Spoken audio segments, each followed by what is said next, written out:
Okay, welcome to the special budget workshop of July 15th, 2026. This meeting now comes to order. Please stand for the Pledge of Allegiance. I pledge allegiance to the flag of the United States of America and to the republic for which it stands, one nation, under God, indivisible, with liberty and justice for all. Madam City Clerk, please call the roll. Mayor Gunter, Here. Council Members Donnell, Here. Kaduke, Here. Hilrain, Here. Lastra, Here. Lehman, Here. Long, Here. Steinke, Here. all present.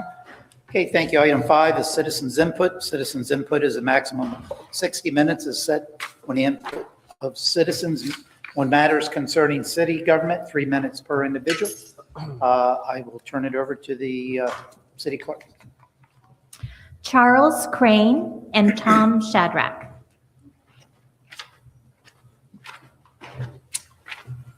Afternoon. Hope you enjoyed your hiatus. The last time you all gathered here as a collective body, you managed to spend $190 million in just a couple of hours. Oh, I know you still have to vote on the individual contracts and the consent agenda, but I can guarantee you staff and the contractors right now are working hard to get those contracts to you before the election because they got 5 votes now. That's all they need. Then the very next day, as a collective body, you guys looked at $417 million and didn't even blink. Not one of you said, wait a minute, $417 more million on top of the 190 we just spent? That doesn't even count the $270 million funding gap you have right now between authorized projects and cash in the bank. Or the $1 to $2 billion in mobility fee projects in the 17-page wish list. All on the government spending side. I haven't even talked about utilities or UEP or the enterprise funds. This is just the government side. You wonder why people are upset over city spending. And you wonder why HJRES 1F even has a chance of passing. That's why.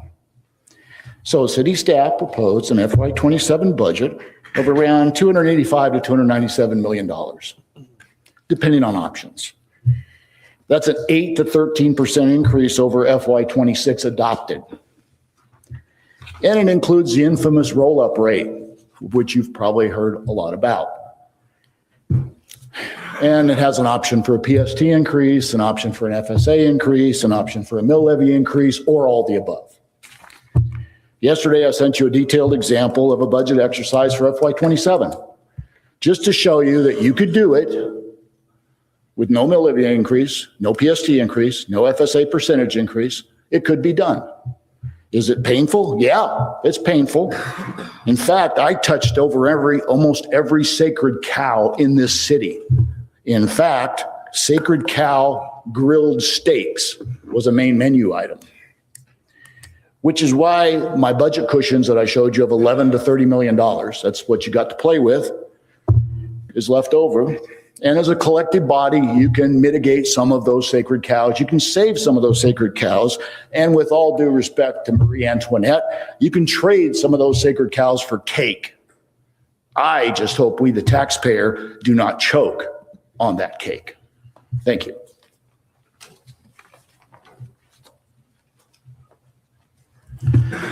Good afternoon, Tom Shadrack. Welcome back. I think a lot of us, especially Charles here, has done a lot of interesting work on details. My comments are fairly simple. Basically, it's just making a couple policy changes and you can save a lot of budget dollars. The number one issue, which I call a slush fund, and I don't mean to be derogatory, slush fund is just not obvious. You know, it's kind of hidden. And that's interest earnings. I think if you just would create a policy to budget interest earnings, you could basically have $15 extra million in the budget. That revenue is out there. I was told for the last couple of years, we don't budget it because it's not predictable. Well, I disagree with that. It's very predictable. We've made interest earnings for years. Generally, we have a lot of money sitting in reserves and money in escrow in advance. That makes a lot of interest that can be used for the budget process. I think at least $15 million of the problem you're going to talk about today could be handled with interest earnings being recognized. Lee County recognizes it. I don't know why we're not recognizing it, other than what I was told, that it's not predictable, and I totally disagree with that. But I think that's $15 million just by a simple policy change to recognize interest earnings in our revenue stream in everything. Basically, if you look at the ACFR, $48 million of interest was earned overall. A lot of that is in the utilities, but still, $48 million on our $1 billion of cash in various accounts, our 99 accounts. You'd have to look at all of it to be able to understand that. But it's out there, and why aren't we budgeting it? I think that'll solve a lot of problems right there. And then the other one is budgeting staff and operating expenses at 95% of what's requested. We've always usually run 7% below what's been headcount and operating budgets have been authorized. So why wouldn't you budget it that way? And when you guys get the reports from Stantec on how to project millage rates, all our models, they use 95% of headcount and operating expenses in their model. So when you're making those decisions, you're only using 95% of those authorized budget values. But when you get your budget book, it's at 100%. You're already $11 million over budgeted, and it's not necessary because it's never spent. So I appreciate that. And look at those two things, please. That's the last of the comment cards. Okay, citizens' input is now closed. Is there any comments regarding citizens' input? Councilmember Laster. Thank you, Mayor. Ms. Feast, could I bring you up? Because we had talked about what Mr. Shadrack just mentioned and how, yes, we all applaud innovative ideas. And I just want to clarify a couple of things. As you mentioned, and as he just mentioned, we've always been told that the interest revenue isn't consistent, right? Because there's too big of a fluctuation. And the other thing that we're allowed to do as a council, and we have done before, is utilize that interest income. Let's say if we had a one-time purchase of something that we needed, you know, a dump truck during Ian, or and that's true, right? We still have that ability to utilize those funds, but we can't necessarily utilize them annually to balance the budget. Right. So in other words, they're not for reoccurring costs. You shouldn't use them for recurring costs because every year it is unpredictable and we can't guarantee what we will earn on an annual basis. And also including it in the budget means that on 10/1, when that budget is adopted, all that you've budgeted is available and can be spent. And that's not the case with interest earnings. You earn it over time and it's earned over the years. So it's better to, if you choose to use that money on, it's better to use it on non-recurring expenditures, one-time purchases during the year. You can amend the budget once those earnings are, once it's earned, that revenue is earned, then you can amend the budget to spend it on something you see fit. But it's just not good financial management to budget it all up front to use on day one, knowing that you haven't even earned it yet. So then if we don't use it, let's say we don't need it, then that stays in that interest earning fund, if you will? So if you don't use it, it falls to what we call the bottom line. It falls into fund balance. Okay. And if you remember in our budget process, each January or at the beginning of our budget process, I give you an estimate of fund balance that you can use in the budget for one-time expenditures. And that includes the interest earnings from the previous year. So you have the capability to always use that and spend it even at that time during the budget process. But it's just best practice not to include it in your budget. If you do, it's at a very small amount, but you cannot try to predict the market in your So budget. you would never recommend that we would say, if we did budget that, you would never recommend that we budget it what we received the previous year because the market is so fluctuating? That's exactly right. I mean, even if you look the past 5 years, it's varied over the last 5 years. And Okay. even now with the market conditions as they are, we see it trending down again. But what about those specific funds? So for example, I know we talked about this and maybe you can touch upon it just for clarification. When we had discussed yesterday this idea and we had talked about, you said something about if we haven't, let's say, for example, solid waste, that fund technically would have to go back to solid waste, wouldn't it? Like if that earned interest from that particular fund, would that have to go back to the particular fund? Yes. It would. So the interest earned on the restricted funds of the solid waste go to the solid waste fund. Okay. So they stay with the funds that it was earned off of. So give me another example other than solid waste. What else? Water and sewer. Water and That's sewer then actually would our have- biggest fund. Okay. And so all of the interest earned on those balances go to the water and sewer fund. We can't use it in the general fund. It's not available for other funds. It has to go with and follow the fund that it was earned. So then if we don't use the money, it goes back to that particular fund in the fund balance. Correct. Okay. I just wanted you to clarify. Thank you. You're Thank you, Mayor. Okay. Seeing no other lights on, we'll move on to business. 6 and 6A is the FY '27 budget discussion continued. With that, I will turn it over to our city manager. Way over there. Thank you, Mayor and City Council. We have a presentation today from our Finance Department on really what we're trying to do is close up the FY '27 budget. And so throughout hiatus, we had put out a number of scenarios, gave everybody an opportunity to ask questions, explore the impacts related to those. And we are getting close to the release of the CM's proposed budget. And so the goal today, success for us today, will be to leave here with a consensus on what that proposal would look like as it relates to the millage rate and the services that we provide. So with that, I'll turn it over to Nicole. All right. Good afternoon, Mayor and Council. Nicole Reitler, Deputy Financial Services Director. Thank you for joining us today to go through our July budget workshop. Today's schedule includes a breakdown of our city manager's proposed current service level budget, an update on our July 1st values and the impact to our taxable value, a discussion on the 3 budget options to including additional public safety program modifications.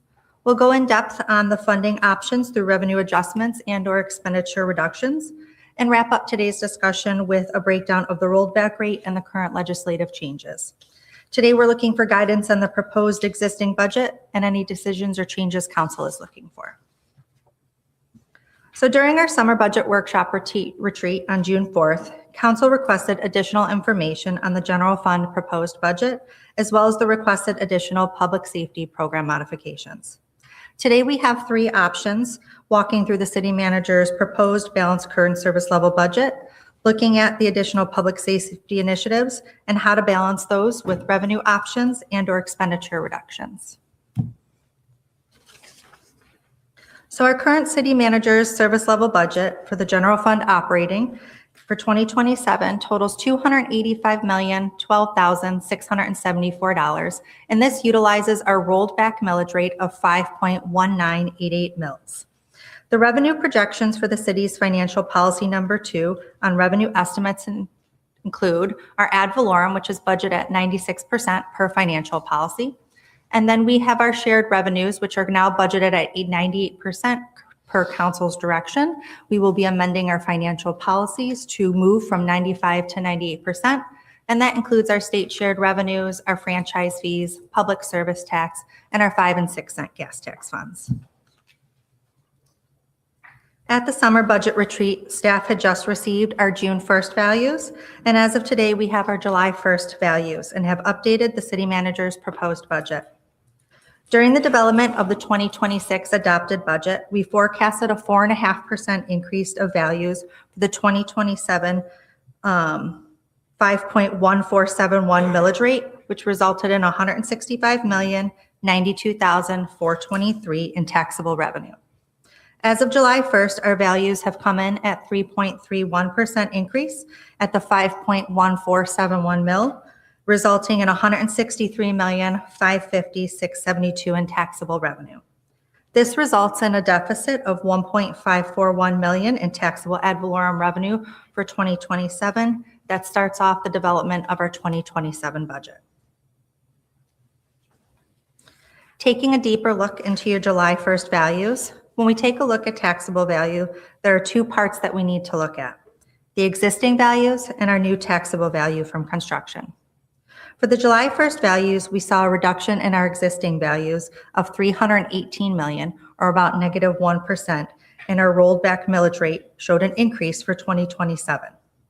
The new construction saw an increase of about 4.3%, or $1.378 billion, which led to an overall 3.31% increase over our final 2025 post-value board adjustment numbers from the property appraiser's office. Based on the current economy, we are forecasting small continued decreases in our existing values for the next couple of years, along with small increases in new construction, leading us to around a 3% overall average increase year over year. Next, we're going to focus on the fiscal year 2027 budget. On this slide is the city manager's proposed current service level balanced budget for fiscal year 2027. Since our last meeting in June, revenues and expenditures have changed or been adjusted to get to a balanced budget as required by Florida statute. As previously shown, based on the July 1st values, the city saw a decrease in revenues of $1.5 million, resulting in an overall shortfall of a little over $4 million before any other adjustments were made. This was a result of the property values coming in at 3.31% over the previously budgeted 4.5%. Taking a look at the adjustments we have made since our last meeting, at council's direction, we have added a customer service representative for the clerk's office to provide additional passport services. With that position, we have also adjusted the associated revenue, making this position net neutral. Since we met in June, we also received the SRO contract, resulting in an additional $911,000 in revenue. The fire service assessment general fund share of 19% saw changes that included adjustments to ad pays and movement with our AMP, resulting in an increase of $1.157 million. With the change in property values, we are required to adjust the CRA transfer out based on the updated values, resulting in an additional expenditure of $378,200. During our review process, we identified a duplication for AMP for IT of $220,000 that we removed. Based on council's direction, staff will be adjusting our financial policy number 2 to recognize shared revenues at 98% from 95%, which results in realizing an additional $1.887 million in revenue in 2027. $1 million for the yacht club debt was added for upcoming projects. With legislation CSSB 4 that went into effect on July 1st, the new starting point for the millage each year is our rolled back rate, which represents the same amount of revenue year over year. Due to the decrease in existing home values for 2026, it has resulted in an increase from our 5.1471 to 5.1988, which provides for an additional $1,642,000 in revenue for 2027. With the rollout of our Red Speed initiative, we previously forecasted a transfer in from Red Speed Fund for public safety initiatives. Based on current year revenues, we have reduced our forecast and added additional initiatives within the Red Speed Fund to meet the needs of the program. There were small increases in revenue and expenditures for our full cost based on changes within departments. Forecasted debt was trued up and resulted in an increase of $565,000 within the general fund. During our review process, we determined that we are seeing fleet auction revenue year over year, and based on those trends, we determined it was time to add additional revenue for that. So we added $235,000 into the budget for 2027. We took an additional look at our AMP and fleet and determined that a vehicle for public works could be removed. And lastly, each year there are expenditures that are encumbered at the end of the year for services or expenses that have not been received by September 30th. In previous years, we have recognized those expenditures and revenues on our first budget amendment. Beginning with fiscal year 2027, we will be forecasting the encumbrance during the adoption of the budget. Based on current open encumbrances and the expectation of completion by the end of year and where our POs currently stand, we are forecasting $5.9 million in encumbrances from fiscal year 2026 that will carry forward into fiscal year 2027. After the close of the fiscal year, we will do an adjustment on BA number 1 to true up and roll the final encumbrances. Once all adjustments are finalized, the budget has a deficit of a little over $2.9 million, resulting in the need for additional expenditure cuts to be made. In order to balance our current budget, $500,000 was removed for Coconut Festival. The fiber and wireless project and associated costs for $1.7 million was removed. $500,000 for elections was cut.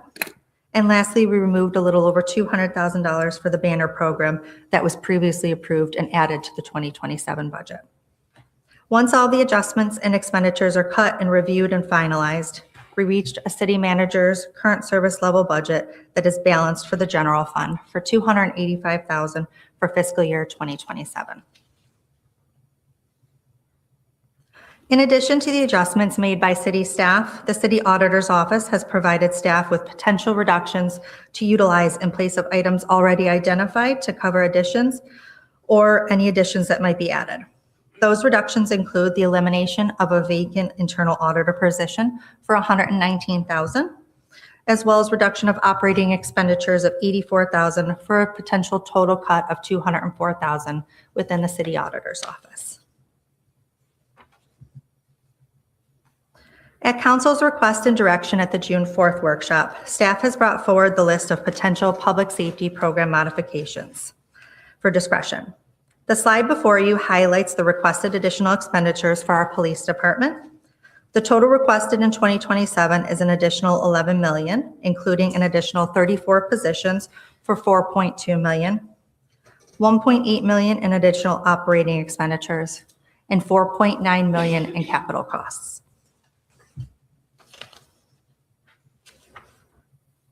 In addition to police, we have our program modification request for fire for 2027. The total request for fire for 2027 was a little over $10 million, with the general fund share of 19% totaling $1.9 million. Included in the fire program modification request is 14 positions for $1.9 million, with $251,000 in operating costs associated with those positions, $7.8 million in capital requests, for a total of $1.9 million for the general fund share.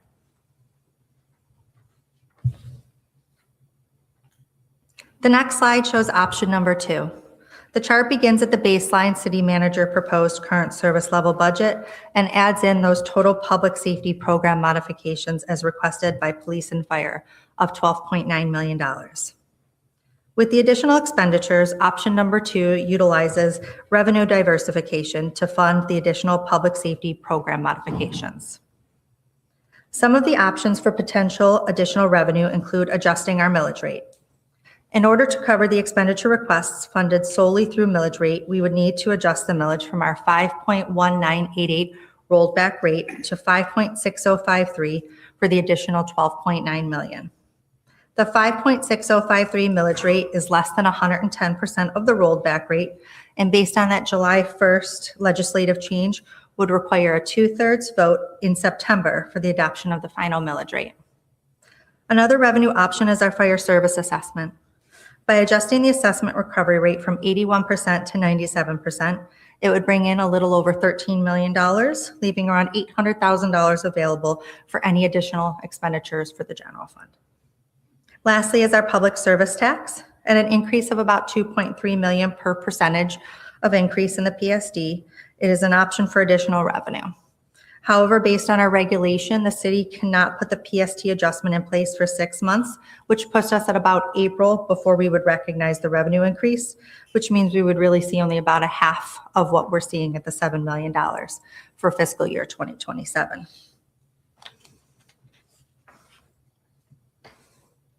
The next option, similar to option number 2, However, instead of revenue diversification, we would be looking at expenditure reprioritization. Included at the bottom of the slide is the total per department that we would potentially be reprioritizing if additional public safety modifications were added into our 2027 budget.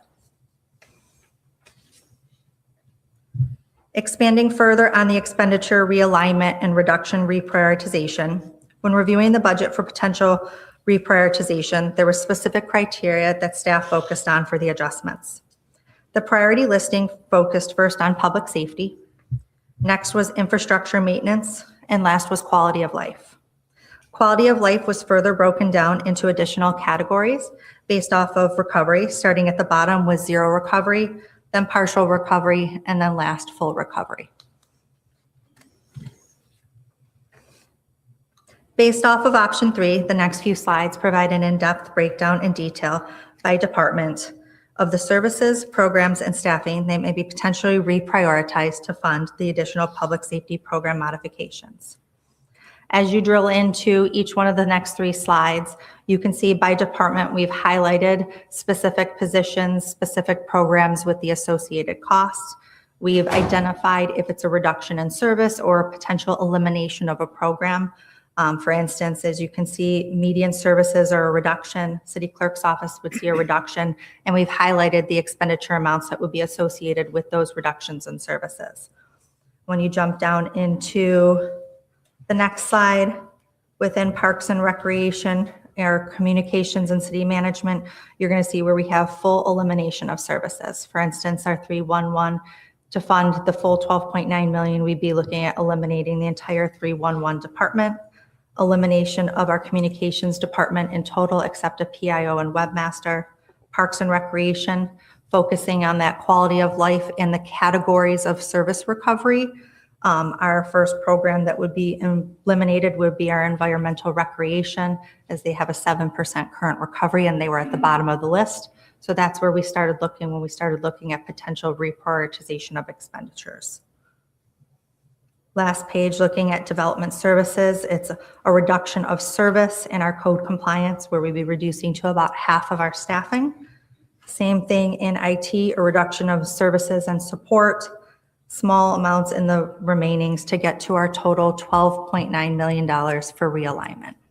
These are all options you have available if looking at taking a reprioritization to move forward with the additional public safety program modification requests.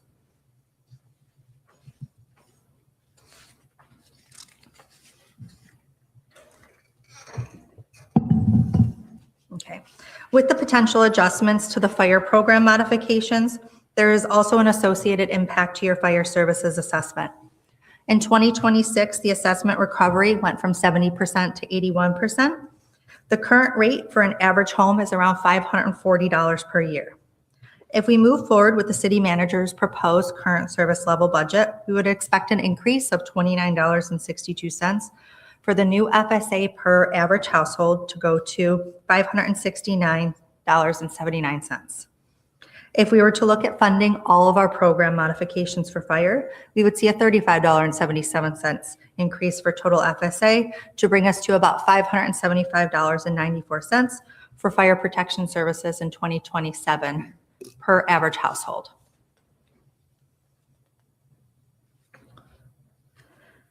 On top of today's information on the 2027 budget, there are also legislative changes that will impact how we move forward with our millage rate and adoption this year. CSSB 4F, the Property Tax Administration, revises how local governments determine the maximum allowable millage rate. Under this legislation, the rolled back rate is now used as the baseline for setting our millage, upon replacing our prior calculation methodology. Local governments may adopt a millage rate of up to 110% of the rolled back rate, with now a 2/3 vote of the governing body, and any rates that exceed 110% would require unanimous vote. But at this point, our starting point for this budget and future budgets is our rolled back rate. So breaking down that legislation a little bit further, it's important to understand what that rolled back rate is. The rolled back rate is defined as the millage rate that would generate the same ad valorem tax revenue as the prior year, based on the current year's taxable value. It excludes new construction and any other changes to the base tax base. Rollback rate focuses on revenue versus a number for the millage. To calculate the rollback rate, the city first determines the prior year's ad valorem tax revenue, which serves as the baseline. The current year's taxable value is then adjusted to remove new construction, improvements, annexations, and any value not present in the prior year to ensure a consistent comparison. The rollback rate is calculated by dividing the prior year's revenue by the adjusted current taxable value and multiplying that by 1,000. This ensures that the rate reflects a true no-growth scenario, holding revenues constant year over year. So based on that previous slide, we went and implemented the rollback rate for our 2027 so you could see how it's impacted. Fiscal year 2027 rollback rate calculation shows an increase of 5.1471 to our 5.1988. It's an increase as a result of the existing values decreasing $318,802,587 from the 2025 post-value adjustment board final to our July 1st, 2026 numbers. It's important to understand that the rollback rate focuses on the prior year revenue, and each year the rollback rate provides funding sufficient to maintain existing services at the prior year rates level, but it does not account for rising costs such as inflation or contractual increases. As a result, maintaining the same revenue level effectively reduces the city's ability to sustain current service levels year over year and continues to go down over time.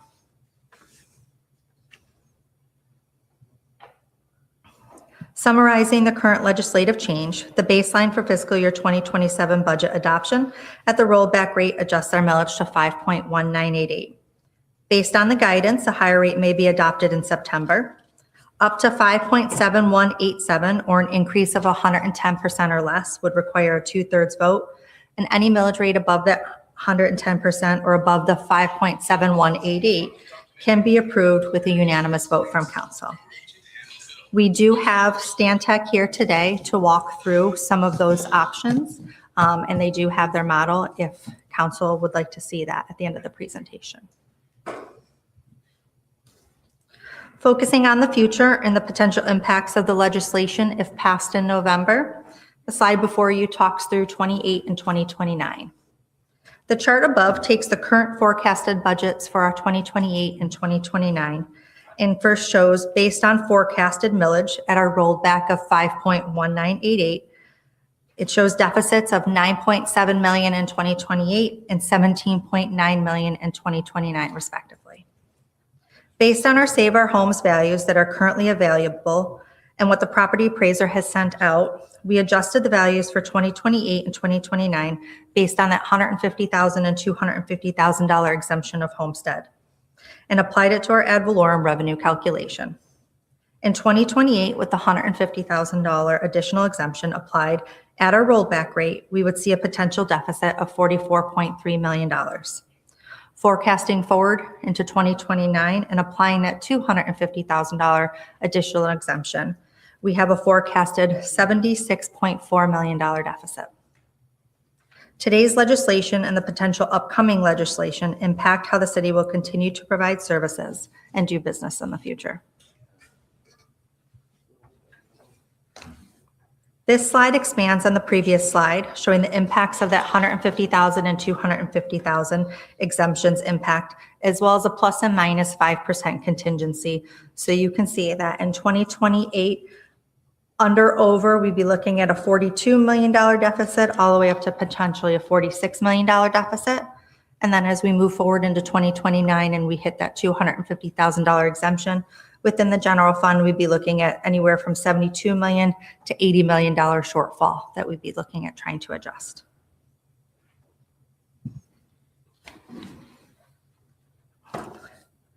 The goal of today is to gain direction from council on existing funding and any changes you may like to see. If there's anything from the public safety initiatives that you would like to add and how to fund as well, or if there's any other items you'd like to discuss with the 2027 budget, that's what we're here for. With regards to funding, we have brought forward 3 options for discussion: the millage rate, the fire service assessment, and then as well as our public service tax, and direction on any increases, decreases, or remains at level. Lastly, we have just a few important dates to remember as we wrap up our 2027 budget process with setting our proposed millage rate not to exceed rate next week, July 22nd. On July 23rd, we have our town hall here in council chambers where there'll be a budget video as well as department directors available to discuss the upcoming 2027 budget out in the hallway. August 4th, 11th, and 18th, we have our budget workshops. And we have our tentative first public hearing September 10th, and then our final public hearing on September 24th at 5:05 PM here in council chambers. With that, I am here for questions. Okay, thank you. I open up for council discussion. I see the city manager's light on first. We'll go to him first. I just wanted to make a point. Nicole, if you could go back to slide 6. Because I want to make sure, or mine, let's see. My printout may be wrong. It's the one, yeah, right there. I want to make sure that we understand how increasing revenue from service provision and encumbrance rollovers can get framed negatively in the community. You heard it during citizens input. We have an 8% increase in our budget. If you look at, we said this about encumbrance rollovers, $5.9 million of this increase is us budgeting in the adopted budget what we normally do in a budget amendment. So yeah, the budget, the arithmetic went up, but by bringing that into the adopted budget grew over last year's adopted budget. But all we did was change the timing of when we would normally recognize it. Additionally, we're getting more revenue, more cost recovery from our SROs, $911,000 more against the service that we provide. So that's going to grow the budget by almost $1 million. It doesn't mean the service level is increasing. So when you look at what is happening, I want you all to be careful and the community to be careful about saying our budget is growing, sure, but our expenses, this is a totally different picture. So I just want to highlight that because it's hard when we're talking about reducing levels of services and discussing impacts to our community, and then at the same time having statements and things that could be said about, well, the budget just continues to keep going up. Well, when you make changes in how and when you recognize revenue, that has an impact to the arithmetic. Thank you. Councilmember Kilrain. Yeah, my focus, I think, is first trying to lock in on 2027 and then think about the types of things that we might be stepping ourselves forward to in the event that the referendum gets passed. So I'd like to isolate those, and I think that's the kind of response you're looking for as to the variables that we might be able to manipulate to hone in on 27. I have a question back on page 7, the $500,000 election reduction. What is that related to? So we're required to put money aside each year for elections in case the county goes over and we have to fund any of those additional overages. Okay. In the past few years, we've had no additional overages, so we feel comfortable removing that expenditure. Okay, thank you. From options to move forward on this, your first recommendation on mill rate, my sense is right now that I would like to first take a look at the public services tax as a way to increase revenue and maybe use that to the full advantage. I think most of the other cities around are up to 10% already, and we are lagging in that. And I think that that's probably an area where, from a fairness standpoint, that's probably a better way of creating that revenue stream. So I look there first, and I look at the full 3%. From a fire assessment standpoint, I'd come back to that. I wouldn't look for that full amount. I'm against the mill rate at this point in time. I think we lock in on the rollback rate. And so they're kind of like how I'm addressing those parameters. I think there was some fire assessment there to be done. The way I would approach the rest of the gap for the 12.9, I think that there are some basic cuts. I don't want to do it on the back of employees. I don't think that we should be laying off employees. I think that maybe by having some kind of managed hiring, not a freeze, but a controlled mechanism in which we do it with very discerning thoughtfulness in the way we hire any new employees or holding on new employees, at least for a period of time, until what we see is occurring with respect to the referendum. And maybe, continue that on based on how the referendum goes. I would also like to consider, I've been a lead on trying to address us adding school bus cameras to the charter school buses. There's 27 of those. That's for a future date. The other opportunity we have there is looking at red light cameras. And that's a very a good approach from, I think, a safety standpoint. We have a lot of problems in the city with a lot of red lights running. I weekly see people running red lights in the city. And it happens very frequently. And it's only by the grace of God that there aren't more accidents in that area.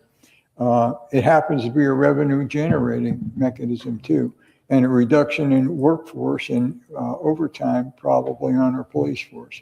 So from a public safety standpoint, I think that's something we ought to look at and look at hard as to what that might be able to contribute.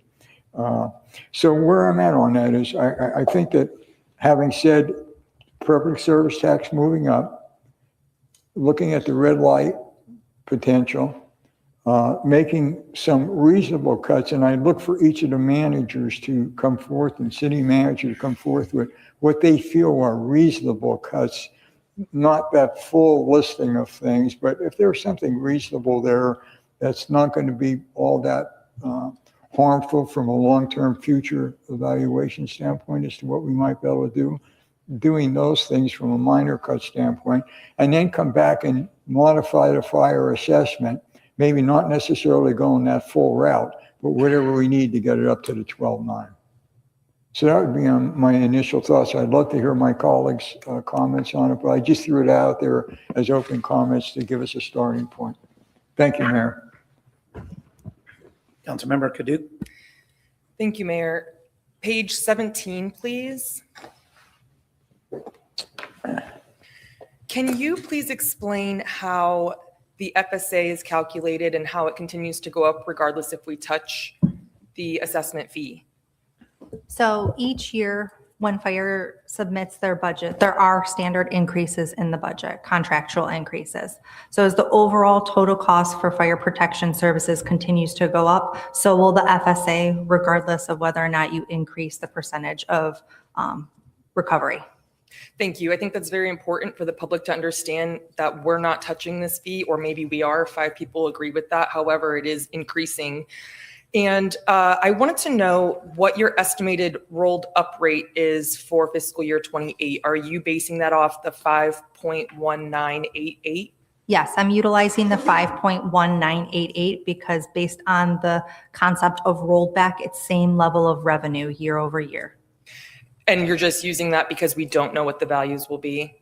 Correct. So we're utilizing the existing values. We're increasing it about 3% year over year and then calculating it at the same level of revenue service. Thank you. Thank you, Mayor. Councilmember Donnell. Thank you. Did you say that the sign tech person was here with city manager? Is that person here? Are they plan to put that up later, or is now a good time? Because I don't want to double back. Whatever you need to help come to the conclusion to give us consensus today on millage and any increases in public safety, now's the time if you need it now. All right, Council, if you would well, so indulged, the Sign Tech rep, would you come to the podium wherever you are and put up because I think visuals are powerful for us, for me in particular, to help. Because last year we had a conversation, I was looking forward to today, so thank you for being here. So I have to thank you for bringing him back. And we had a conversation on this dais. And there were some statements made, in particular by two of my colleagues. And they said, because everybody knows, because I get hammered for this. I said last year I would like to increase the millage for 1% or 1 meal. I said that loud back then. And they showed that about what the forecast would be. So would you pull up that last screen we had up there last year that showed what we had, the impact of what would have happened at the rate that the 1 meal would have impacted these pieces? Would you? And I know there's some, instead of 5.1, would you put what that slide would look like at 6.1988 as far as the out years? Yes, sir. For fiscal year 2027, I'm going to increase the millage by 1 mil. No, last year. Oh, for the fiscal year previous 2026? Yes. Okay. So that's the one that was here. And I remember my colleague said, well, we're going to wait and see what the market does because we're not really sure, paraphrasing what was said here, that what was projected to happen would happen. Let me just copy this. So therefore, we were just going to kind of stand down, and I heard my colleagues say, let's just kind of stand down and stay where we are and look and see. But in particular, what 3 people said was, I understand that there might need to be a millage increase if this goes the way that it goes. That was said, it's on the record. Have we gotten there? So with that being said, I would like to look at in fiscal year 27 now with what is, if I'm understanding the way the new legislation is written, going up 110% would be from the 5.198, I think it's a 5.7 something. And that would you put up the, what that would look like in 2027 if it was at the max that we could have, which is 5.7, which represents about not a 1 meal council, but somewhere, some of you all figured out, I think it's 0.5 something. What is the differential between the rollback and the max? So you can set any max you want as long as it's a unanimous vote. Up to 110%, which is the 5.7187, would require a 2/3. Yes, put the 5.7, you said 5.7 what? 187. 5.7187.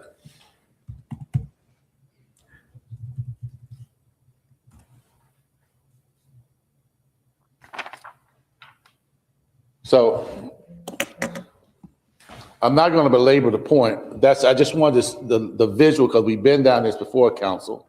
So here's where the rubber hits the road. I am not asking for the 1 meal.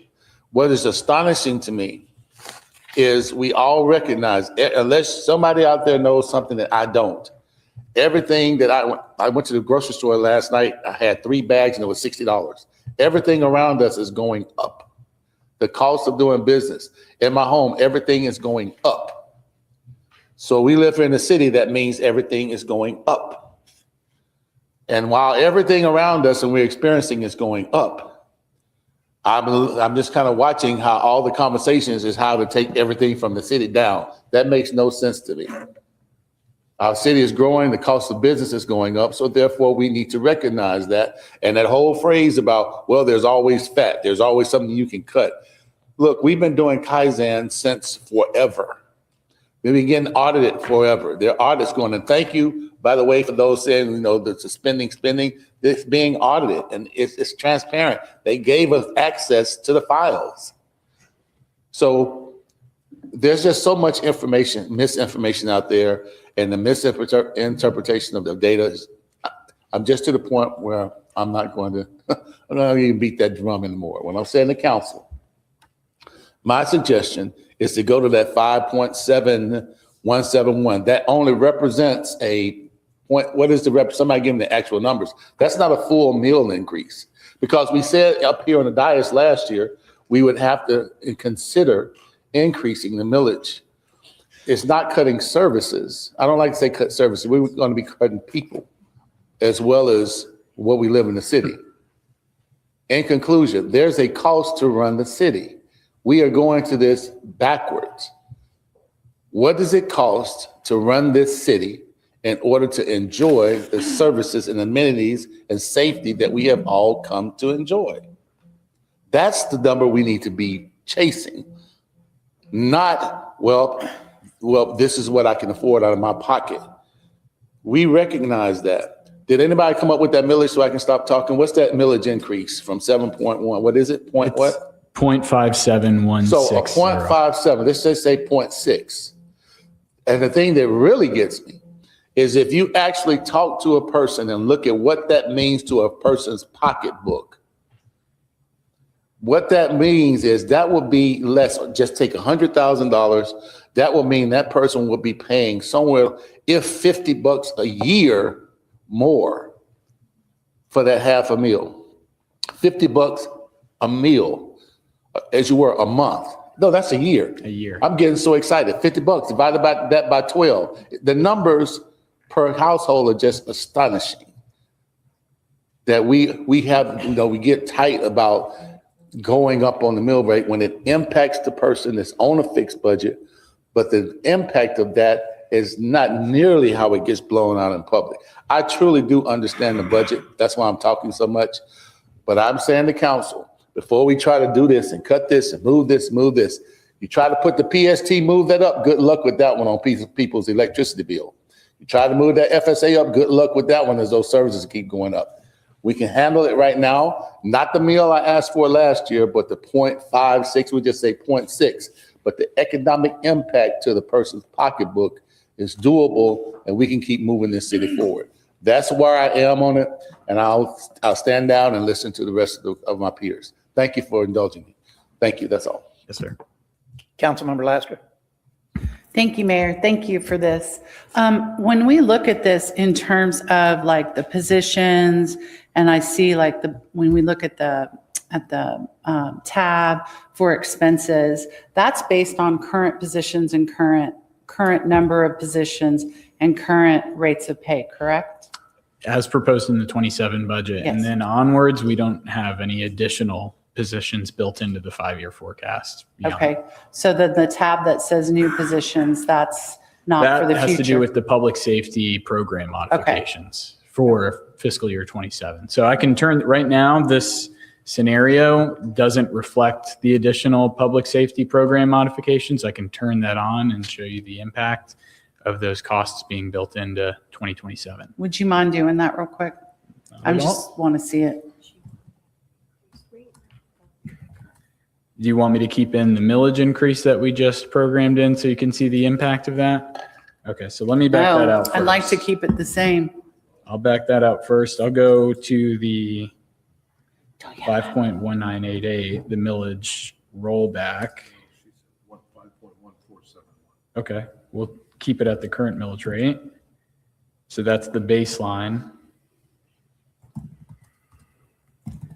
I'm going to add in the public safety program modifications, and that is the result. So for fiscal year 2027, with that adjustment and keeping the millage rate the same, we're looking at about a $14.5 million deficit. Okay, all right, thank you. Thank you, Mayor. Did you mean not to use the rollback rate? Yes, I meant to keep it the way it is today. I just wanted to see it, see what it looked like. Thank you. Thank you, Mayor. Thank you. Seeing no other lights on, one scenario I asked the city manager to provide to us that I haven't seen yet today is if we kept the millage rate at the 5.14 that it is now, I think that's a loss of about 1.6 million in revenue. And I had asked the city manager, could you show us that scenario and what we would have to do in order to do that? So, Mr. City Manager, if you have that information, I'd like to see it.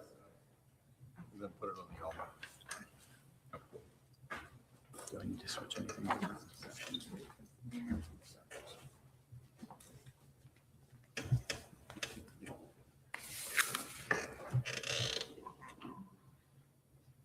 sure if you can see it clearly.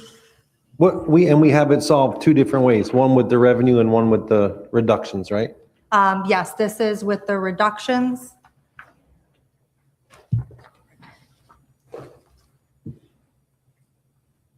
So this option before you, so if we maintain the current millage rate at 5.1471, we'd be looking at a reduction of $1.6 million in revenue to cut. So one of the options is through a reduction of existing expenditures.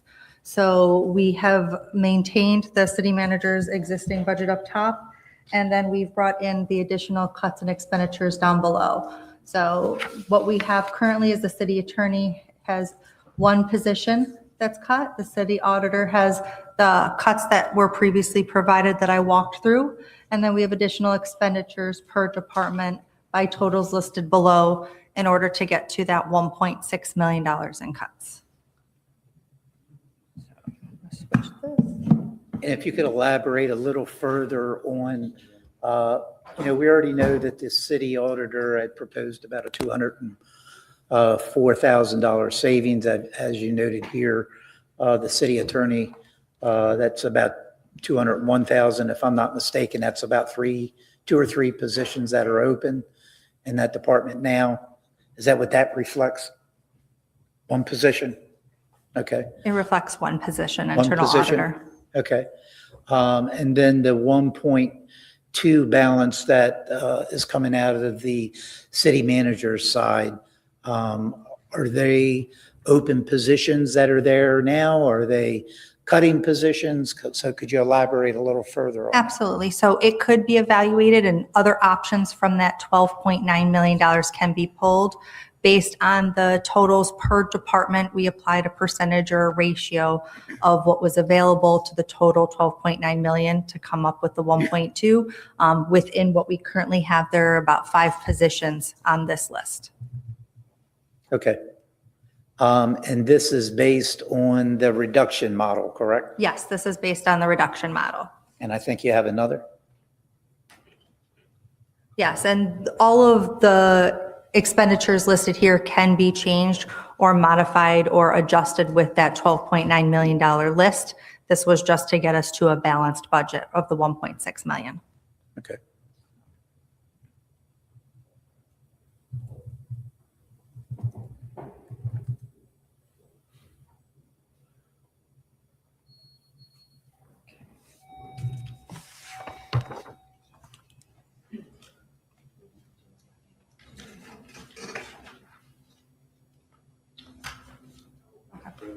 So, yeah.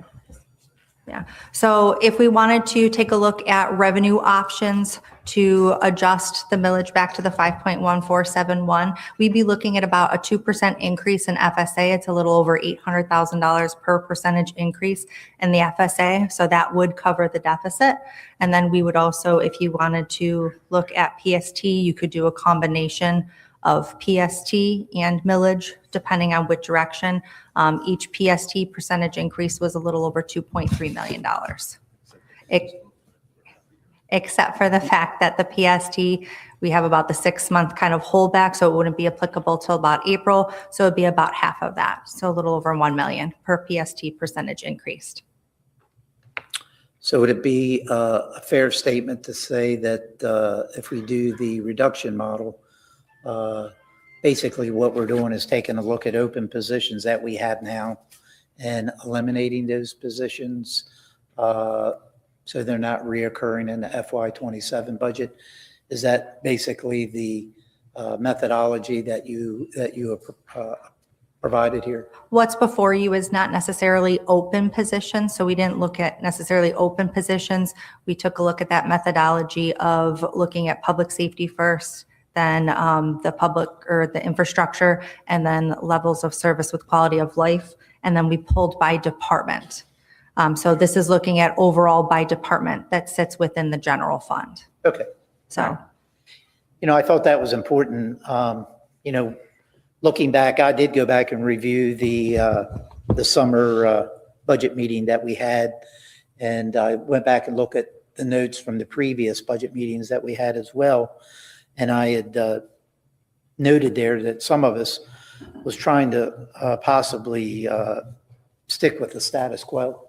Yeah. And I think that was kind of the theme that at least a majority of us had stated. And so I thought it was important. The status quo for me is the same millage rate as we had. Now, I know that the city manager has shown us the rollback rate, which is, as we all know, is a slight increase of about $1.6 million. But I thought it was important to say, if we're going to stay at the 5.14, what's it going to take in order to do that? And I think that's what this scenario provides. I will tell you, for me, the more than $1 million question, but the multi-million-dollar question and the big elephant in the room is November with the referendum that we all have to take into consideration. Even though it hasn't passed, I think we are, have a, for me anyway, to have an approach that, hey, it's a probability that it's going to happen. So with that being said. I didn't get that. Well, Could you try again? Yeah, just hold on, I'll tell you. Sorry about that. I think the best thing to do for me is to kind of stay status quo until November, until we know that.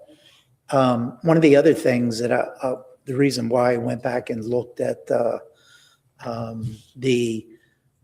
tape from our previous budget meetings, I know I gave some specificity to the extent that, hey, if we hired 12 sworn officers and then did what the police and fire want, it was about a $2.7 million impact to the general fund. And I know the city manager brought back the 12.9, which was pretty much everything. The only person that I saw really even comment to that level was Councilmember Long, who said, hey, I'd raise the millage rate just to cover the 12.9, or would entertain that. He was the only one that made a comment that even was close to the doing everything. And I'm a strong supporter of public safety, always have been, always will continue to be.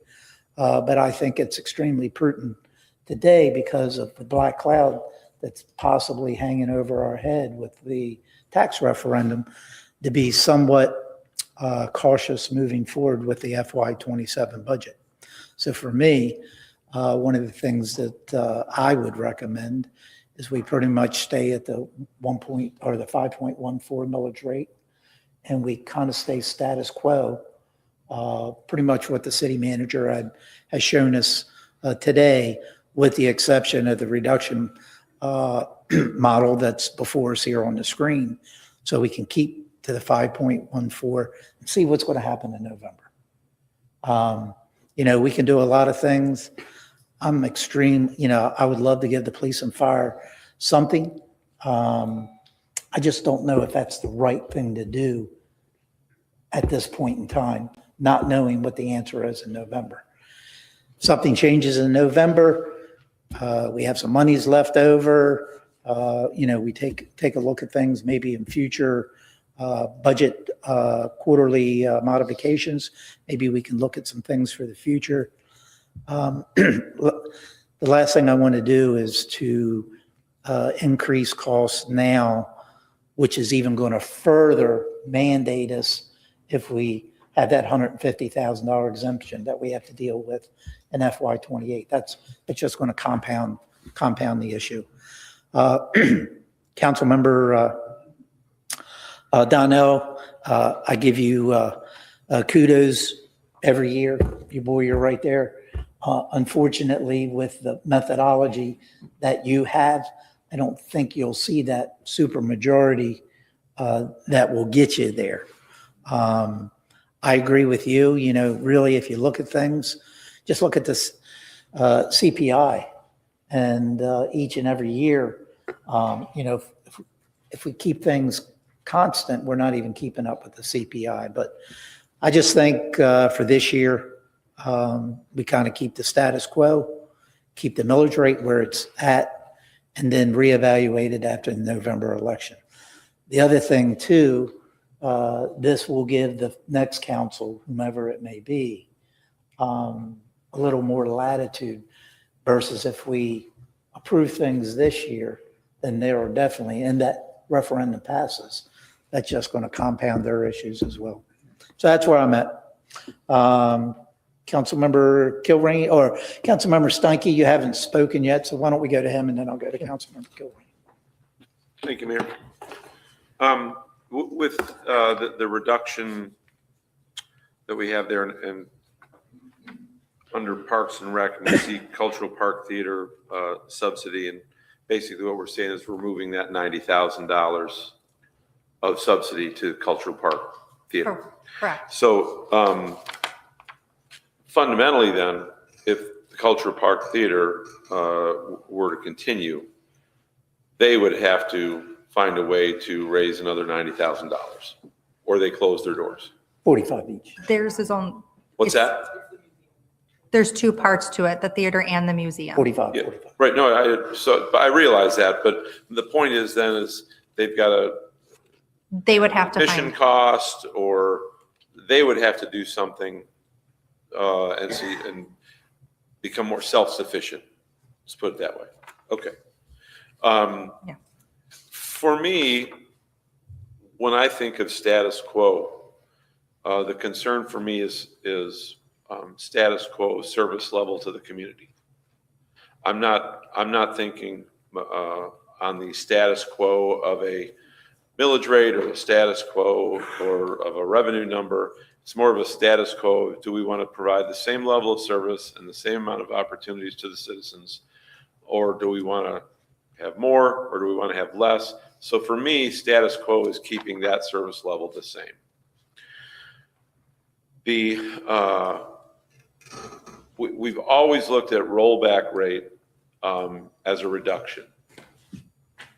And everybody likes what sounds like a reduction in taxes. And the rollback rate meant a reduction in millage. Not a reduction in money, but a reduction in millage rate. So everyone was cheering for rollback rate for years and years and years. And so if we're thinking of status quo today instead of money, like we've always thought of, and instead status quo of rate, what that then means is a reduction in money.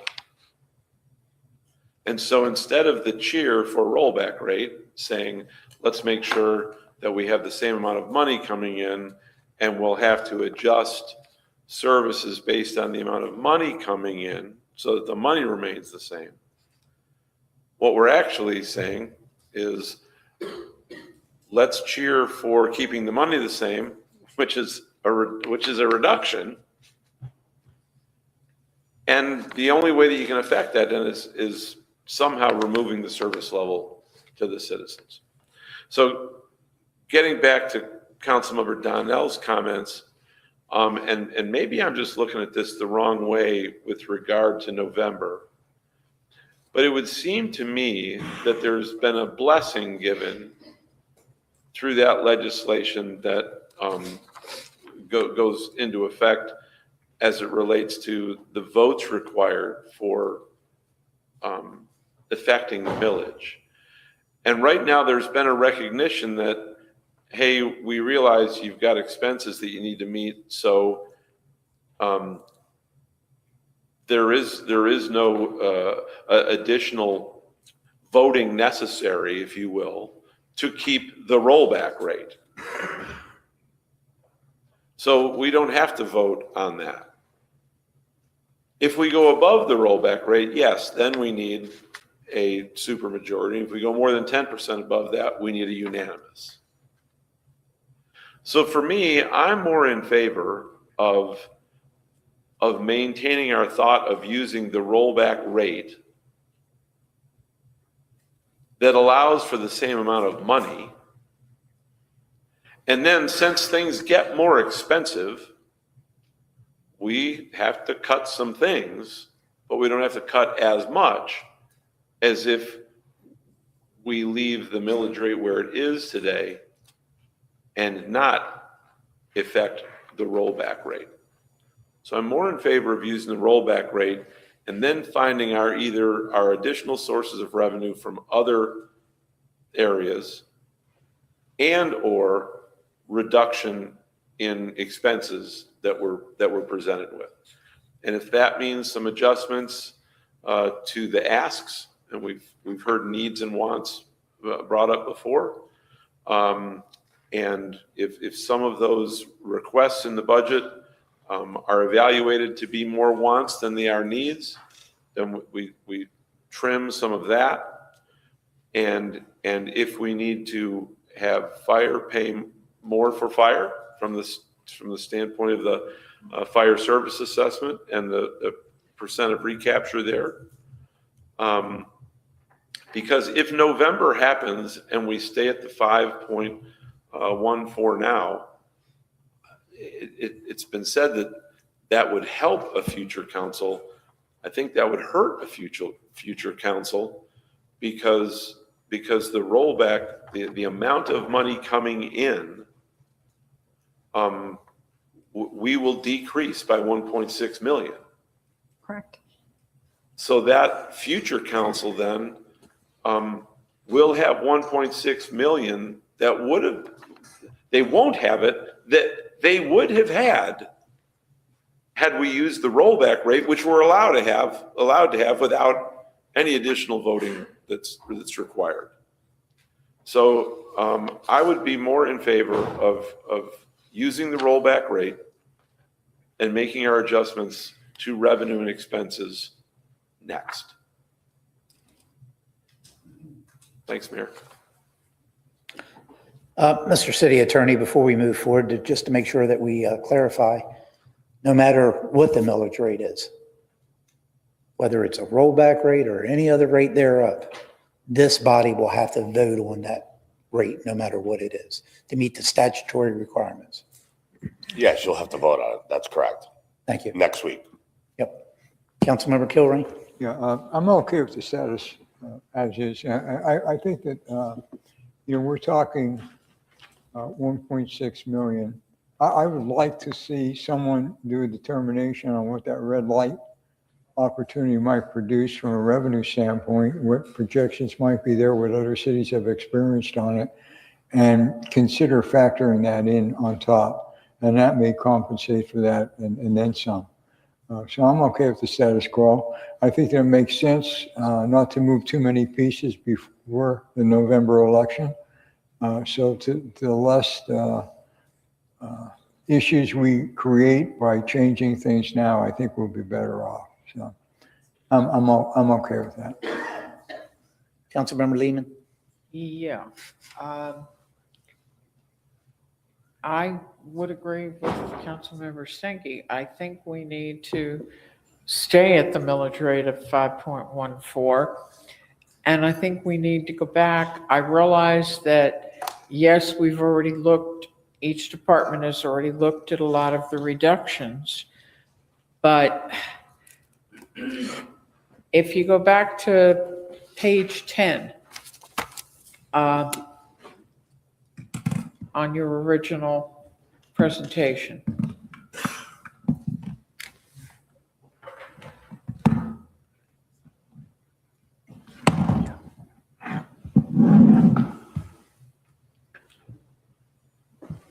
Okay. No, go back to 10. All right. And I know this may sound a little off the wall, but if the station bay doors are not at the fire department are not broken, why do we have to replace them? Right now, until we know what's going to happen in November, I don't think that's money we need to be spending any more than the high water rescue boat and trailer or the high water rescue vehicle. If we stick to the needs versus the wants, I think we'd be better off until we know what's going to happen in November. I think we need to basically create a hiring freeze, across departments and just say, hey, let's see what happens in November. We can modify down the road. But for right now, I think we need to stick to the needs. And I don't think we're doing that. Thank you. Councilmember Kadouk? Thank you, Mayor. We talked a little bit about interest income at the beginning of this presentation. What about our budget stabilization reserve and that interest income? Would we be able to utilize that at all?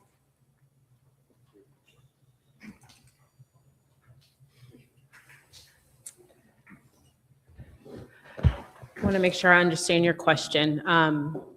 So we have a budget stabilization reserve that we pay into every year to keep our budget stable, and that's earning interest. So it's not an account that money is in. It's a reserve on our general ledger. But it does earn interest. So it's that money is pooled in with the rest of the city's funds and it's earning interest collectively. So we could use that interest for our budget to stabilize it. Try to explain this. The interest earned on the city's funds fall to fund balance, and it's part of what makes up the city's fund balance and reserve accounts. So in essence, it's, we could. With 5 votes, could we use the interest earned from the budget stabilization reserve? We could calculate interest on that amount, and if you choose to use it at your discretion or for a particular purpose, technically that could be done. But it's not, I just want to make sure. So at $60 million, that's $4.2 million. So we could use that. We also have a rental registration reserve that council reserved that money. So how much do we have in our rental registration right now? Probably 4 million, 6 million? Rental registration is in a special revenue account, so that's not in the general fund. So That those council restricted. This council restricted it. they approved to put it in a special revenue. And we could also approve to use it however we want, correct? You could. Okay, so that's 4 million plus right there. So now we're at 8.2 million. But that fund does already have a budget and it's dedicated to certain things. So you would have to change that as well. Okay. And we also have our disaster reserves that we budget at 8 million a year. Correct. And we haven't had a disaster in a few years. So maybe we could reduce that by, instead of 8 million a year, 4 million a year. And that's another 4 million right there. So for me personally, I want to stay at 5.1471 for my rate. My millage rate should stay the same. I would like to see, quite frankly, I'd like to see the FSA go down since it's going to continue to go up and the PST stay the same. That's where I'm at. Thank you. Councilmember Kilrain? Yeah, this may not be the right time to do this, but I think that a large part of what we're doing is trying to make sure that we're bringing the public along with our decisions here, and we make those decisions.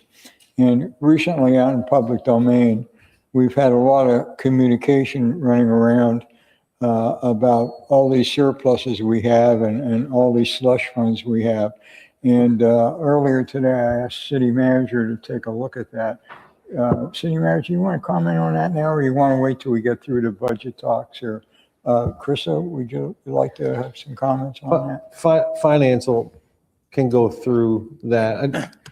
Let's finish what we started. Fundamentally, and it's the same line of questioning as Councilwoman Kadouk just asked, the reserve policy is your discretion. It's council discretion. There are GFOA standards for minimums, but you have the ability to use them. The distinction, though, is they're not recurring. That's a problem.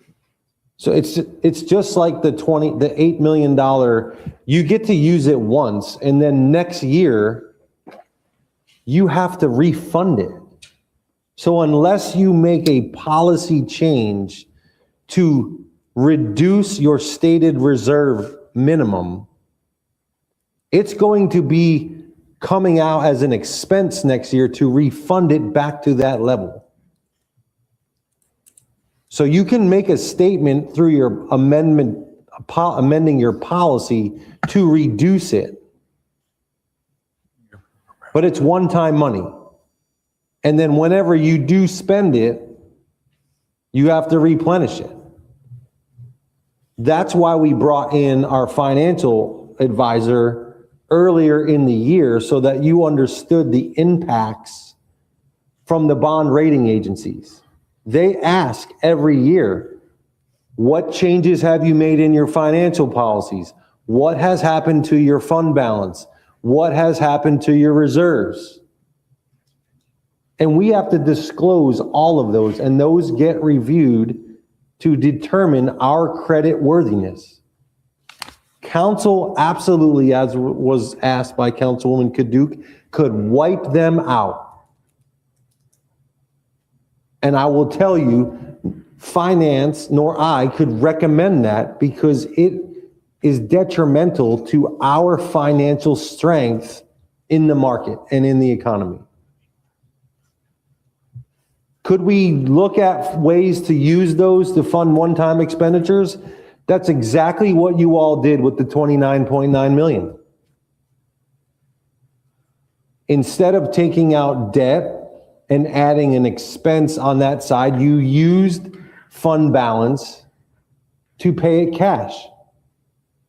But we will be reporting that use of fund balance as a zeroed out unassigned fund balance the next time we are evaluated on our credit worthiness. Thank you. Are you done, Councilman? Yeah, sure. Could you put that list back up with reductions? Some of the things on there I don't agree with. I agree with the keeping the millage rate at 5.14. But when you go down some of that list there, I'm going back to the second report that Mr. Mason sent me back on May 14th regarding open positions. I don't think that we've really explored all of those open positions.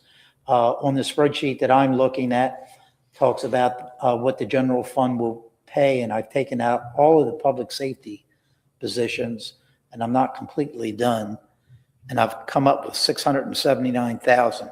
Now, this was as of 5/14, a Yes. point in time. So those positions have changed. A lot of positions Yeah. have been filled. Some of them So- I didn't even add in because I know they changed. There was a position in IT that I know it was filled. The deputy finance position that you have now, I didn't add that into the equation. There was one other one, I can't remember what it was.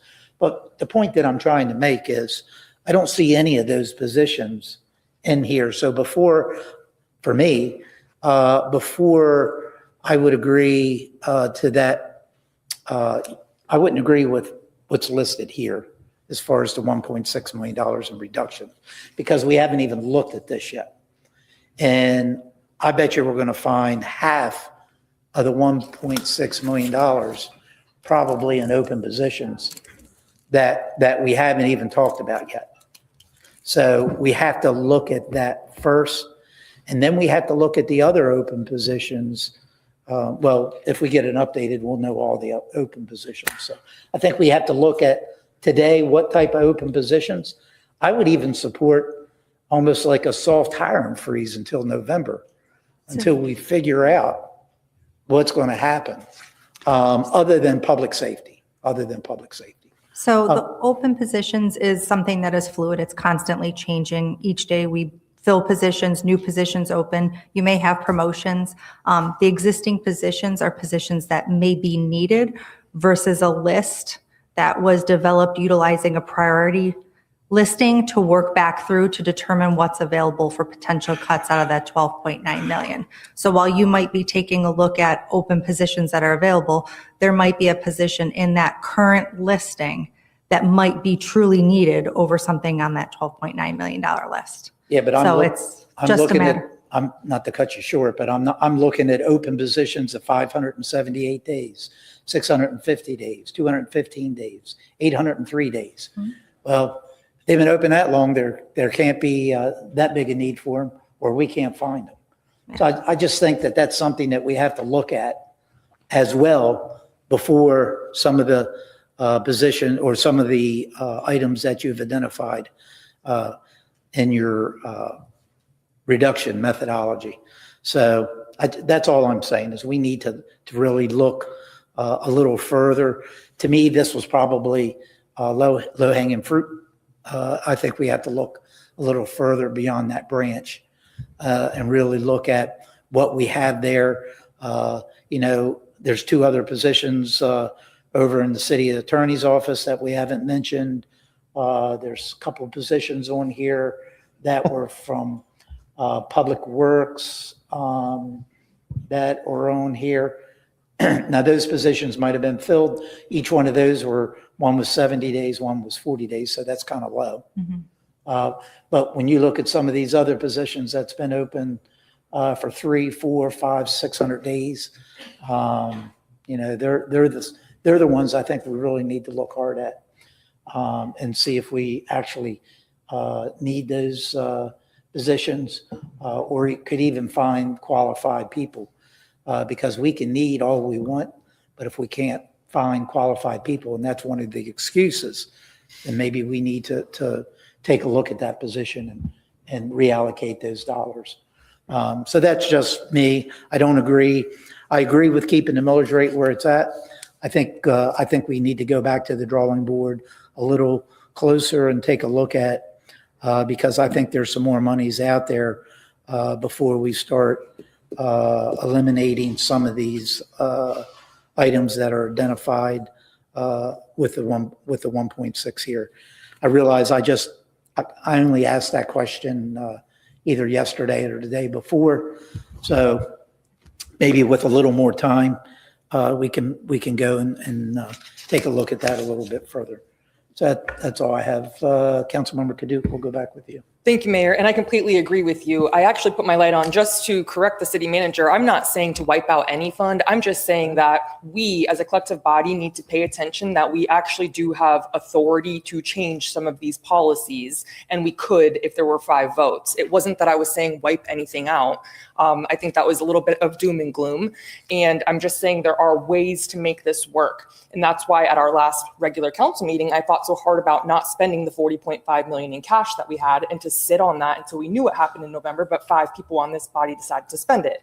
So with that being said, Mr. Mayor, I do agree with you. I think there's lots of positions that we could be looking at that aren't being looked at. And we are budgeting staffing at 100% and we're not 100% staffed. So maybe we look at 95% of staffing. And I completely agree. And I said to the city manager in my one-on-one that I do agree with a freeze of hiring should that help. And I would like to see all of our workers still get their 3% increase and COLA increases. And I don't want them to feel like scared or anything like that. I think if they choose to leave, sure. If we need to fill that position, so be it. But a hiring freeze on positions that have been sitting vacant for 2 years. Yes. Thank you. One other thing I forgot to mention, and I don't know what the number is, and I'm sure staff would prefer not to give that number only because they're in negotiations. I asked staff today, is there some number that we've built into the FY27 budget regarding the contract negotiations that we are currently in with the general union? And the answer was yes. So at least we know something has already been built in to the numbers that we have before us here today. Councilmember Stein.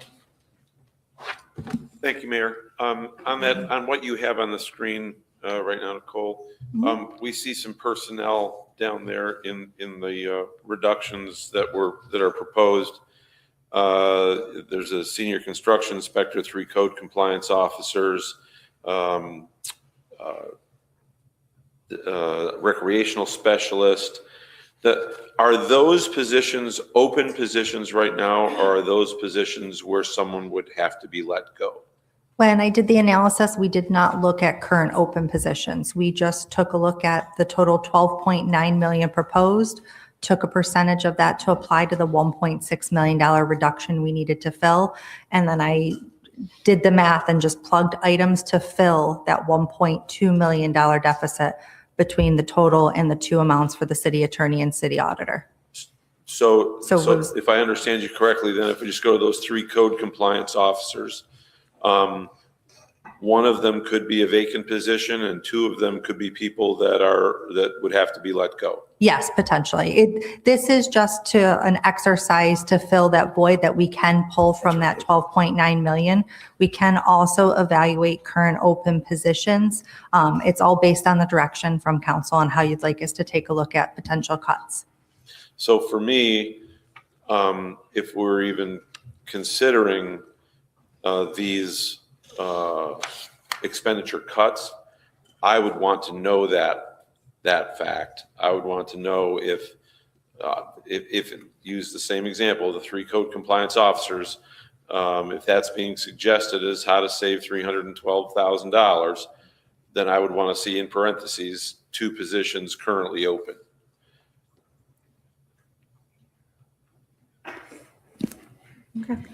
If you don't mind. As you all already know, we provided these as just an example. Sure. If the direction is to actually do expenditure reductions to make up the 1.2, then what we can do is first look at vacancies and then apply our reduction approach, which was public works, infrastructure, and then quality of life. The approach we used to make up the 12.9, we can then apply that methodology after we go through the vacant positions. If that might be easier than going through the list one by one, because again, it was just some examples for you. I wasn't saying that I needed it today, Okay. but I would just, for decision making, that would be important to me. Okay. Anything else, Councilman? That's it, thank you. Yeah, for me, because that's news to me, the last thing that I would recommend is cutting positions. We got a lot of stuff that's open out there, a lot of things we got to look at first. And to sit here and say, it's just an example. I can sit here and give you an example too. You know, we reduce 1 person in every department, but I would never do that. So we really need to, if we're going to look under this map, we better make sure that we're looking at everything underneath of it and not just, well, let's just pick 3 code officers, or let's pick this, let's pick that, just to get to that $1.6 million number. So, you know, for me, we got to take a hard look. And I think hopefully today, one of the things that I think we'll do, and we can do it now, see Councilmember Laster's light on, maybe we'll go to her first. Go down the list and find out, are we gravitating towards the 1.4? Are we gravitating towards the 1.59? Because if the majority wants to go to the 1.59, why are we even having this discussion? So I don't want to waste everybody's time. So Councilmember Laster, unless I see another light on, I'll go to you, and then maybe we'll just go down the line. That'll kind of give staff the direction, give us direction as well, because we may not even need to have this conversation. Thank you, Mayor. I was going to say exactly that, because if I remember correctly, in the past, that's something you always started with. When we got to this point, you always asked, you always went down the line, and you always got consensus of who wanted rollback, who wanted to stay the same, and who wanted to go up. So I agree with that. The other thing I appreciate that you stated as well was when we talked about status quo, I too thought that was keeping it at 5.1, which is what I will support. And we did talk about open positions. And I know in years past, we've gone through this budget process and found as much as 3 million in open positions for positions that hadn't been filled in 6 months or more. I don't think anybody up here talked about cutting existing positions. That I know I never did, and I don't think the majority of us up here did. The other thing, Crystal, if you could come back up, what we spoke about earlier, and Councilmember Kadook brought it up too, and Mr. City Manager, you talked about it in terms of our debts, you know, having our bond rating. What if we did a compromise? What if you came back to us and said, you and staff maybe would feel comfortable, let's say, budgeting $2 million a year of that earned income, even though maybe last year we were at 20 million. Like, maybe there's a way we can compromise so that we can include that money in should we need it, let's say, and it could be reoccurring maybe for 2 years. Maybe the whatever the interest rate stays the same for a year or two. And then we could look at maybe changing the financial policy back. I mean, I just think with what the mayor said, with what Councilmember Duke said, we don't know what's going to happen in November, but we have to anticipate that, right? We have to anticipate that it's going to pass, because who wouldn't want it to pass? So I would say, in addition to what's been brought forward, what the mayor stated, what Councilmember Duke stated regarding the open positions, in addition, could you maybe bring us back a recommendation that wouldn't hurt our bond rating, that would be maybe a low amount, something reasonable? I mean, if it's still $1 million or $2 million, it's still something. And then that's what I would recommend, in addition to what's already been said. If that's council's consent, if that's the consensus to incorporate that to balance the budget, then I will bring something forward. And just to be clear, the general fund, the interest earnings were just over 9 million last year. So even 2 million to me is a little. Then maybe it's $1 million. I don't know, just something different, something innovative. I don't know, just If that's compromise. council's direction, then. Right, okay. And then, so Mayor, did you get that, what we're asking, what you're going to ask everybody? You're going to ask? Yeah, Recap Councilmember it. Donnell Oh, says okay. late on, so I'll go to him. Make sure. Yep, Councilmember Donnell. Just two things. I wanted clarification on the timeline, because the way I understand it, when does this seated council vote on the final budget for the next year? September.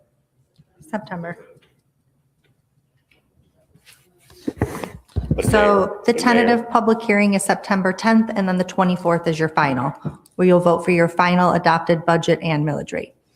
So I'm just a little bit confused about, I'm confused about what we're saying. Are we saying that we just hold the line and that because we'll have 1 week with the new information to make the final decision? Is that what we're saying? Wait till November, just hold what we have, and then November, in a week, we'll come up with this massive.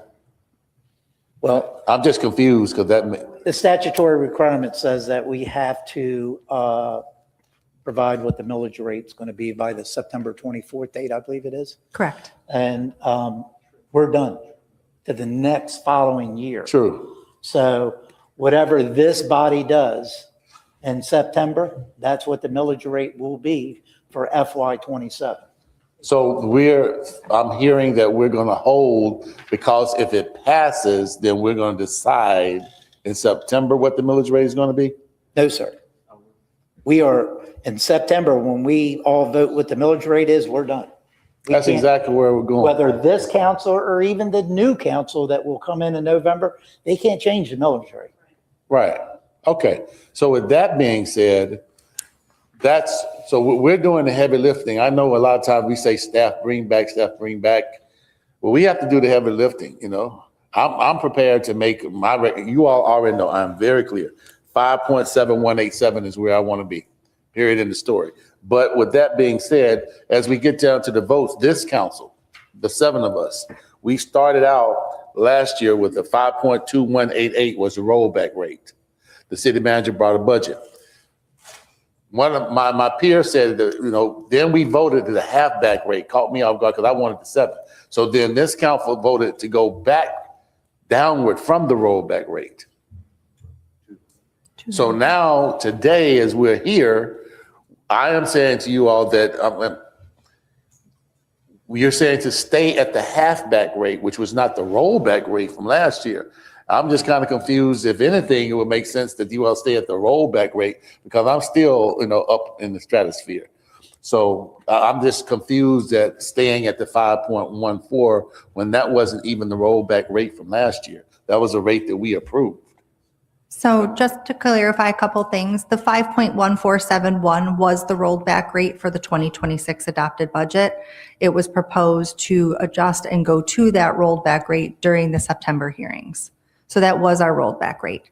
Another item is that next week on Wednesday, the 22nd, you guys will be voting for a not to exceed millage rate. Whatever rate you vote for at that meeting will be what goes out on your trim notices. Whatever that rate is, you cannot exceed at any point as we go into the discussions in August and then into your public hearings in September. So I just wanted to point that out. Whatever you vote for next week, we cannot go above.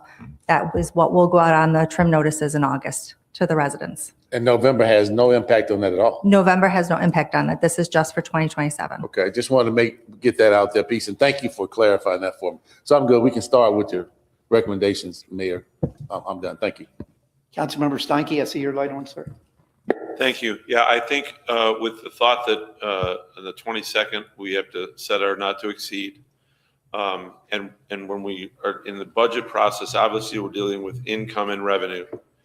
I'm sorry, with revenue and expenses. As we would look at cutting expenses, we can do that all the way up until September. But we can't do anything about adjusting the revenue beyond the 22nd as far as how high it could go. And so for me, I would rather deal with expense management. Where do we not approve increases? Where do we require decreases? And work on the expense side more without hobbling on the revenue side too early.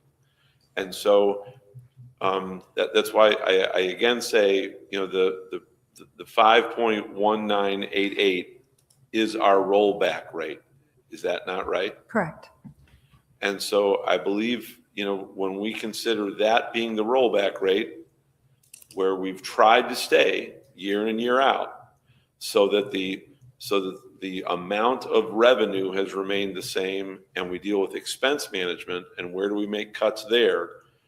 That's why I'm in favor of not hobbling ourselves too much on the revenue side while we still haven't come to terms with where we're going to make the cuts expense-wise.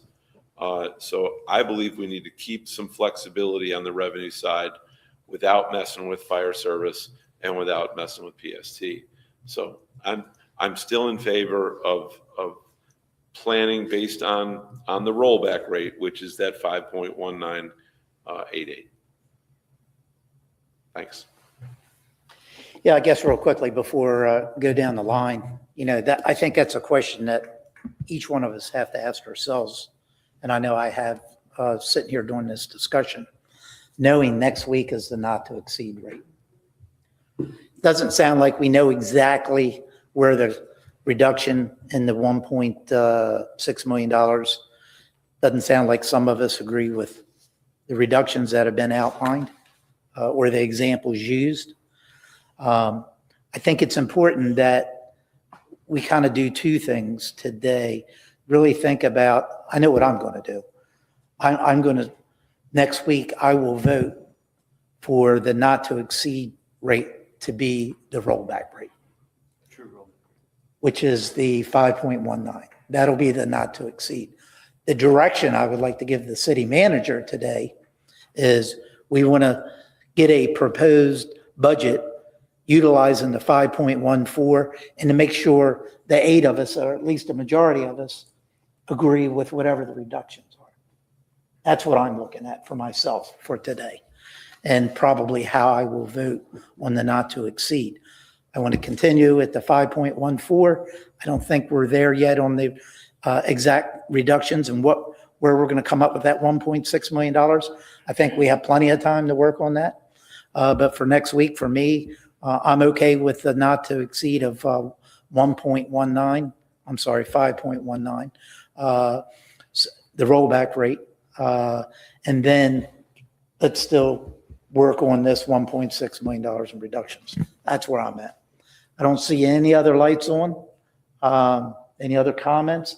If not, I'll maybe start down with Councilmember Kaduke. Can you run that again, Mayor? We have to give you this. I think today is to give the city manager direction is what do we want to have him work towards in order to achieve, bring back a variety of options to us with the $1.6 million in reductions if a majority of us want to try to keep the millage rate at 5.14.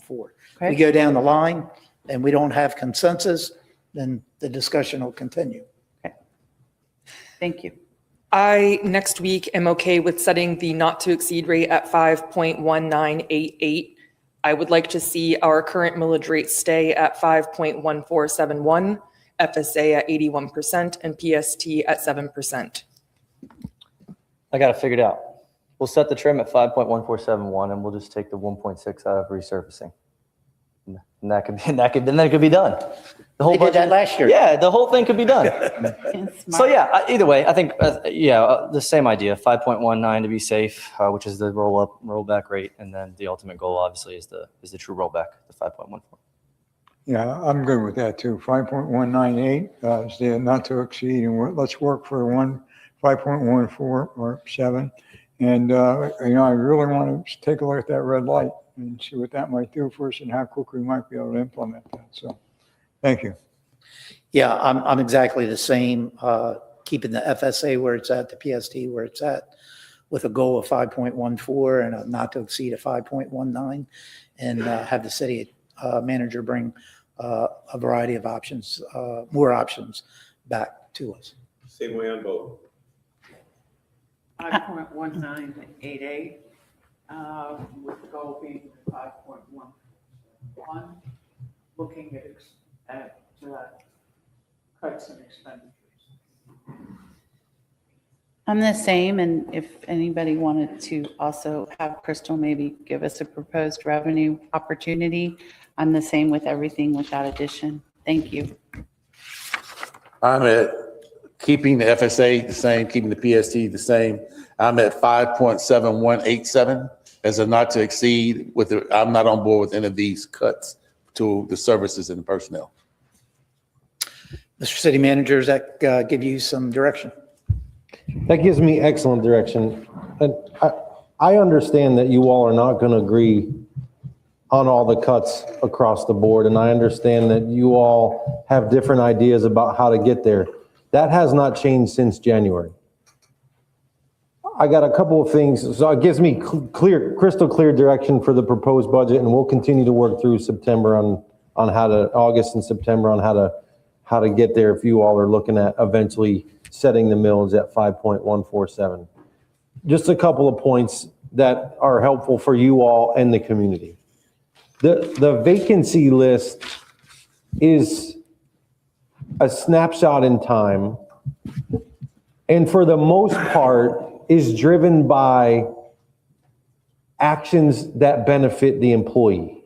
So whether or not they went for a promotion and left the last one vacant, they transferred away because they, want to learn something new. They had a change in life, and so they moved out of town. Those are actions determined by the employee that if we were to make decisions based on, well, we're going to cut those because at a point in time we looked at it, it's convenient. That may not be in the best interest of the organization. And so my role, my director's role, the administration's role is to make recommendations and policies that are in the best interest of the organization, not because they're convenient. And in any of the time, at all times, when you all ask us for scenarios or you ask us for, well, what would this look like? We have an obligation to provide it, but it doesn't mean that we are going to recommend it because it may not be in the best interest of the organization. But like always, at the end of the day, you have the role. It's your role to make that policy determination, and then it's our job to implement. But right up until the point you make that vote, it is still administration's responsibility to advocate and propose what is in the best interest of the organization. Once you make a decision, it could be against that recommendation, then we switch to implementation. Advocacy first, then implementation. Thank you. All right, I believe Council Member Kilrain had a discussion he wanted to talk about. I think sounds like we're done with the budget discussion for today. So Councilmember Kilrain, I'll give you the floor. Sure. Yeah, city manager, I mentioned to you earlier today that in the public domain, there's a lot of communication about surpluses that we have developed and, or, slush funds that are sitting out there. And I think it's very important that either that's brought to closure. Let's get a little exposure on that, and let's talk about where they are and if they exist in reality. So is there something you could bring to the table on that? Well, I'll have finance address those. To speak on the topic, first of all, administration cannot proactively go out there and start correcting candidates, right? They're running, this is the system we live in. But if you all, the 8 of you all sitting up there, have questions about what is being said and whether or not it's factual or whether or not, it is part of our policies to fact check it, we're always available to answer those questions. But you will not just see us out there counteracting what candidates are saying. That's their prerogative, that's their platform. But in a situation, what your email was, you want to know what are those things factually correct? I will have finance answer those questions for you to get them, Yeah, to get and the the information. impact of what I was asking is that we're at a very critical time with the referendum coming up. And I think it's very important that if there is a perception of not being credible on what we're putting out there and building fat into the budget deliberately so that we have a surplus condition, that's a bad thing. And the public to perceive that is not going to get the truth in how the budget's being handled if it is indeed happening. And so it's going to be of a detrimental impact upon the ramifications of that referendum. And I think it's very important we bring it on the table right now and get it out of the way. So thank you. Krista?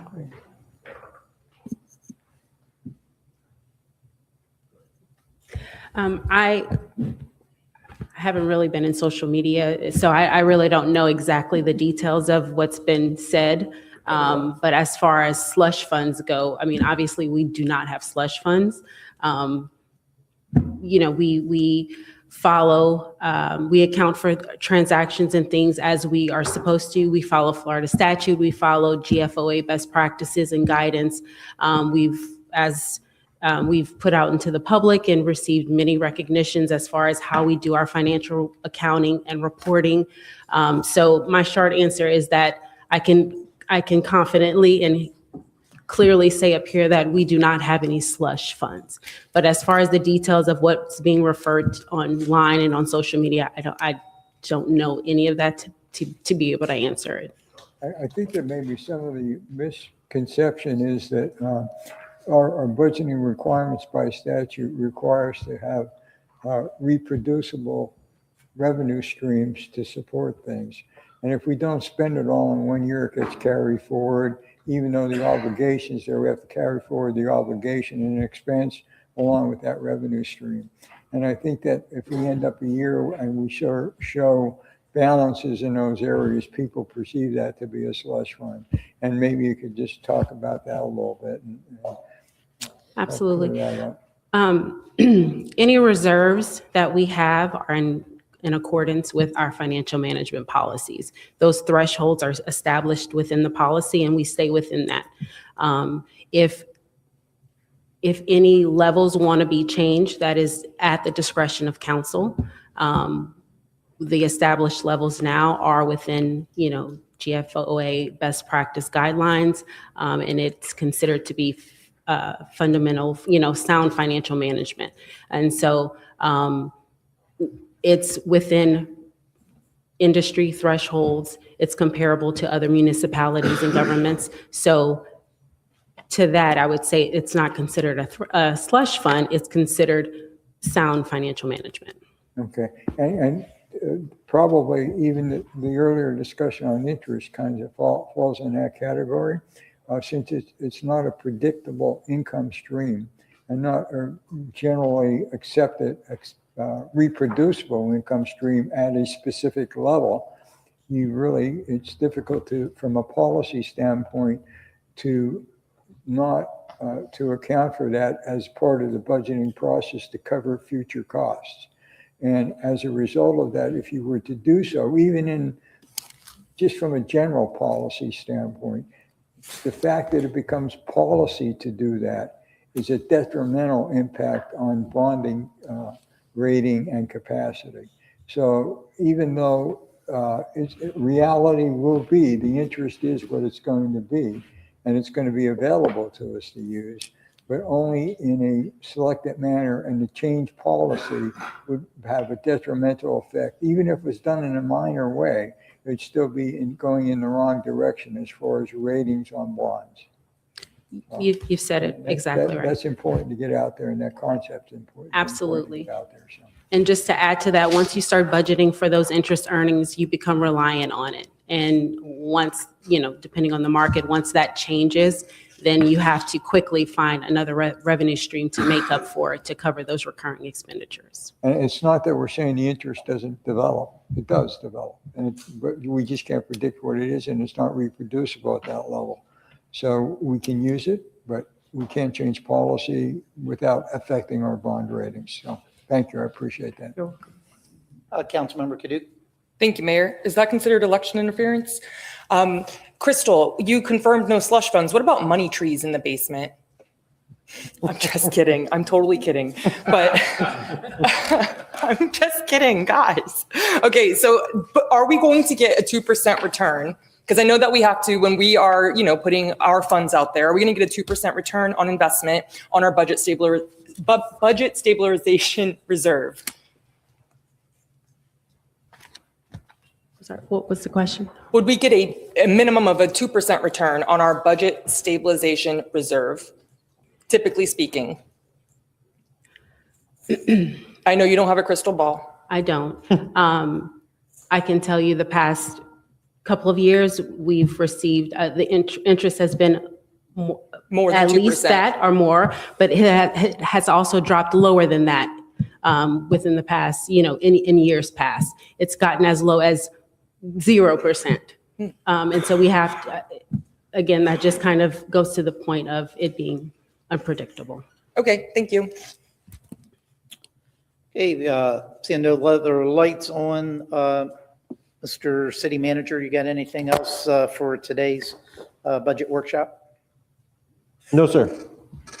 All right, that being said, I will go to item number 7, time and place of future meeting. We have a regular meeting, the Cape Coral City Council is scheduled for today, July 15th, beginning 4 p.m., which is in about an hour here in the council chambers. And I'll entertain a motion to adjourn. So moved. All in favor, say aye. Aye. Any opposed?